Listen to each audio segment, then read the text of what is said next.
Hey guys, again welcome back to Devi Talks. This is the 21 day of 30 days challenge. ఈ రోజు video వచ్చేసి ఏంటంటే Goa juice ఎలా చేసామో చూడండి. ఫస్ట్ మనం ఏం చేయాలంటే ఒక మంచి జామకాయలు తీసుకొని వాటిని మంచిగా వాష్ చేసుకోవాలి. వాటిని పీసెస్ లాగా కట్ చేసుకోవాలి. కట్ చేసుకొని మనం మిక్సీలో యాడ్ చేసుకొని కొంచెం యాడ్ చేసుకుంటే షుగర్ యాడ్ చేసుకోవచ్చు. ఇంకా అలాగే కొంచెం వాటర్ కూడా యాడ్ చేసుకొని మనం మిక్సీకి పట్టేసుకుంటే మన జ్యూస్ అయితే రెడీ అయిపోతుంది. సో ఈ గోవా అనేది మన హెల్త్కి చాలా మంచిది, ఎందుకంటే మన ఇమ్యూన్ సిస్టమ్ని మంచిగా బూస్ట్ చేస్తుంది. దీంట్లో విటమిన్స్ అనేది చాలా ఉంటాయి, ఎస్పెషల్గా విటమిన్ సి.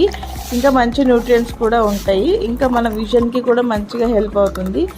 సో గైస్, మీ అందరికీ వీడియో అయితే నచ్చింది అనుకుంటున్నాను. Please do like, share and subscribe to my channel. Stay tune for day 22. Bye guys.